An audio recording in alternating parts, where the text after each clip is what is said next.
Bonjour, je suis Fatima Carranza, étudiante de la filière en langues étrangères de l'Université nationale autrement du Honduras et par rapport à la classe de littérature française, de littérature comparée française avec Monsieur Madrid, je vais vous partager une analyse comparative de deux œuvres littéraires que j'ai déjà présentées il y a quelques semaines.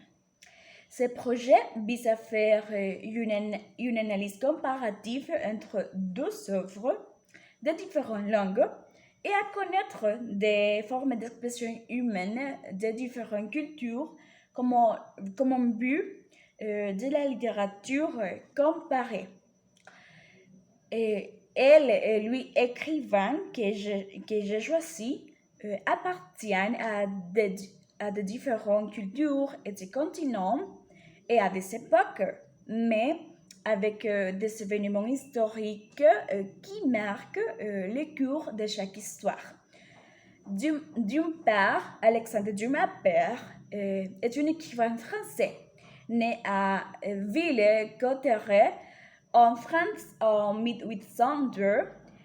D'autre part, Laurence Cuvelle est un écrivain et politicien mexicain né à Ciudad de México en 1940 et qui vit toujours dans sa ville natale. Pendant cette analyse, je vais faire des similitudes entre deux œuvres. Alors, pourquoi j'ai choisi ce livre? J'ai choisi le Comte de Monte Cristo parce que il m'a pris son intrigue et ce déroulement de quelques scènes que j'ai vues de son film. En plus, que son écrivain est un dramaturge très important dans la littérature française. Par rapport à Como agua para chocolate, l'ai choisi car est une œuvre emblématique du réalisme magique, comme aussi une œuvre classique latino-américaine. Et il m'a tiré son titre. C'est tout. La combinaison entre la cuisine et les lettres. C'est parfait. Au regard à l'époque dans laquelle a été écrit chaque œuvre, il existe des similitudes parce que le roman Como agua para chocolate se situe de la Révolution mexicaine pendant les années 1910 à 1917, un conflit qui est marqué par une crise sociale et par la chute du gouvernement dictatorial de Porfirio Díaz. Cet événement historique marquait l'arrière-plan de l'histoire. Cependant, nous pourrions parler d'un parallélisme entre la révolution existante des sorts de murs chez la famille de la Garza et l'intérieur de ceux-ci. De même façon, le conte de Monte Cristo, sa histoire se déroule en France, en Italie et dans plusieurs îles de la Méditerranée. Pendant les événements historiques de 1814 et 1838. Le jour du gouvernement de Napoléon, le règne de Louis XVIII de France, les Charles X de France et le règne de Louis-Philippe Ier de la France.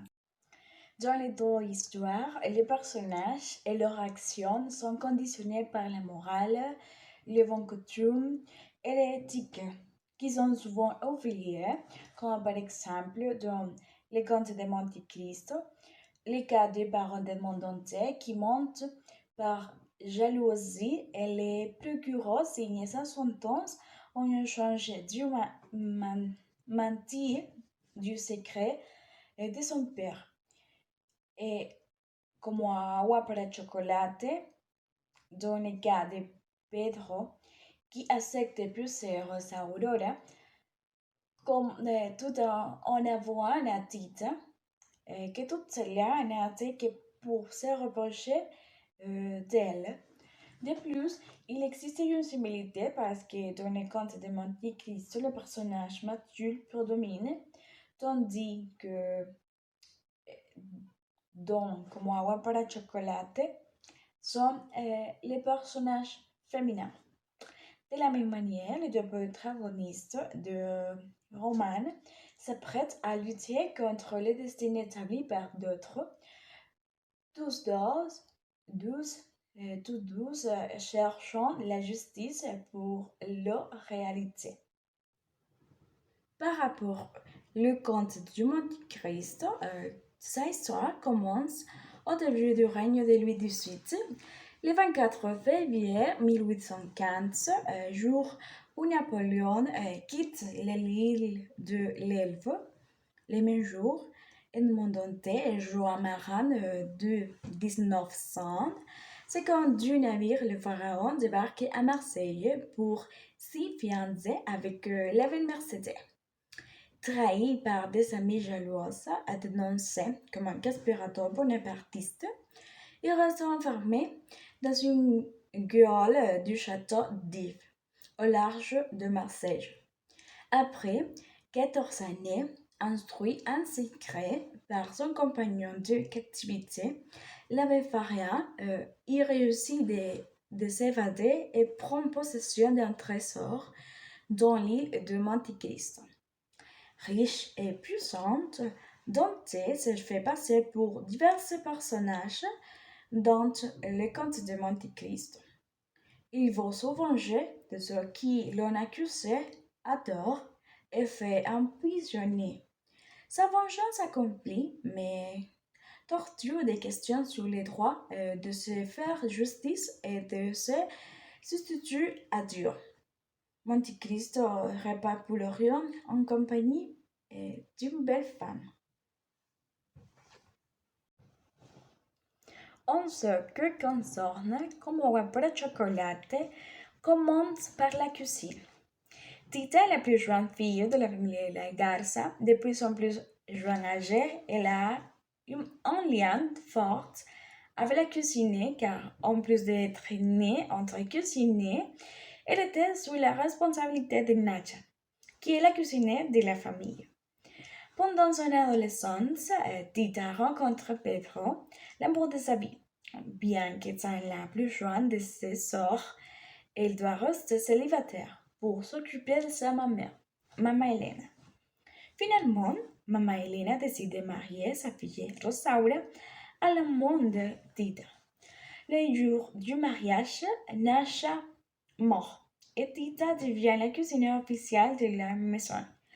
Bientôt, le couple a un fils que Rosaura ne peut pas allaiter.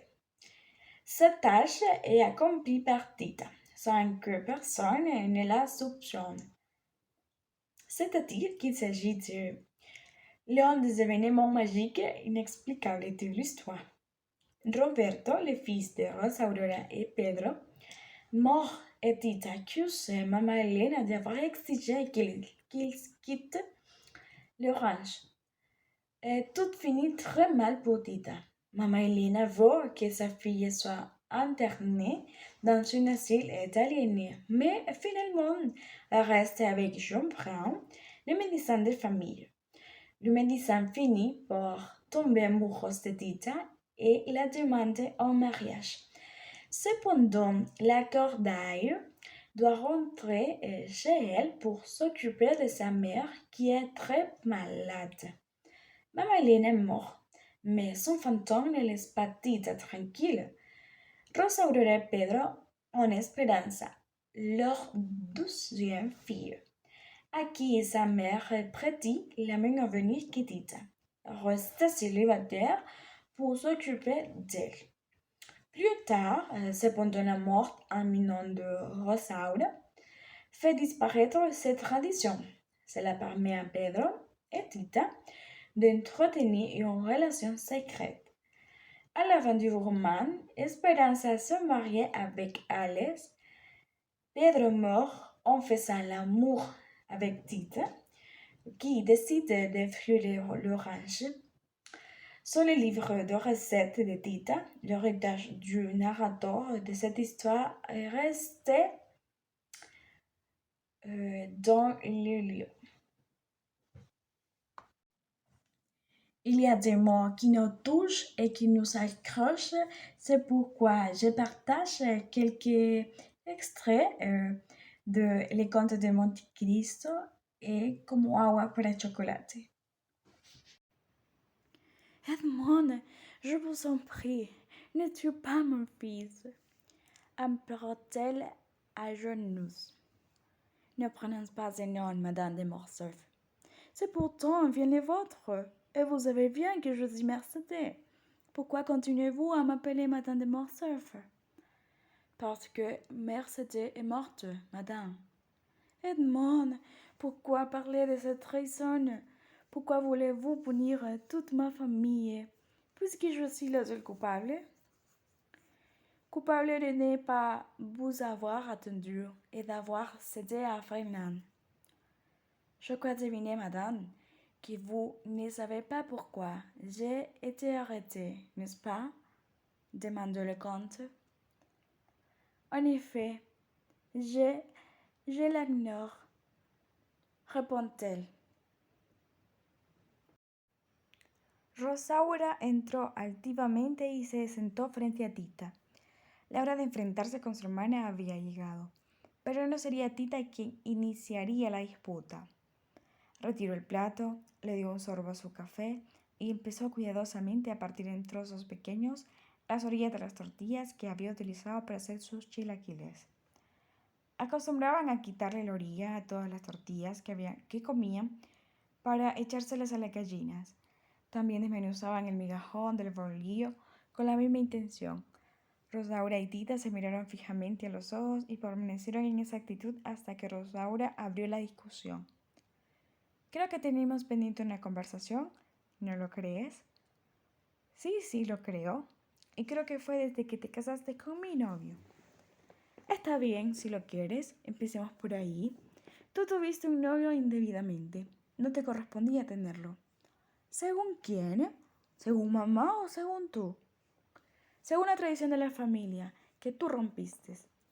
Y que voy a romper cuantas veces sea necesario mientras esa maldita tradición no me tome en cuenta. Yo tenía el mismo derecho a casarse que tú, y tú eras la que no tenía derecho a meterse en medio de dos personas que se querían profundamente. Pues ni tan profundamente. Ya ves cómo Pedro te cambió por mí a la menor oportunidad. Yo me casé con él porque él así lo quiso, y si tuvieras tantito orgullo, lo deberías de haber olvidado para siempre. Pues, para tu información, se casó contigo solo para estar cerca de mí. No te quería y tú lo sabías muy bien. Mira, mejor ya no hablemos del pasado. A mí no me importan los motivos por los que Pedro se casó conmigo. Se casó y punto. Y yo no voy a permitir que ustedes dos se burlen de mí. Óyelo bien, no estoy dispuesta a hacerlo. En vrai, le vrai français qui mêle trahison, tristesse, espoir et tourne autour d'une idée morale, le mal doit être puni. Les contes du haut de sa sagesse, de sa richesse et de sa maîtrise des fils de l'intrigue, c'est riche en main de Dieu. Pour détruire récompense et châtiment et venger sa jeunesse et son amour brisé. Terminant par un acte de pitié envers l'un de ceux qui l'ont fait tant de mal et décidant de partir avec sa bien-aimée, c'est-à-dire qu'il choisit pour le bonheur. De même, la pièce latino-américaine également marquée par la tristesse, l'espoir et les drames familiales mexicaines qui fait de Tita une victime de plus au sein du système matriarcal dirigé par Mama Elena qui l'oblige à vivre refoulée. Nous motive tout à l'heure de l'histoire à rechercher le bonheur malgré la douleur. Merci pour me voir. À la prochaine.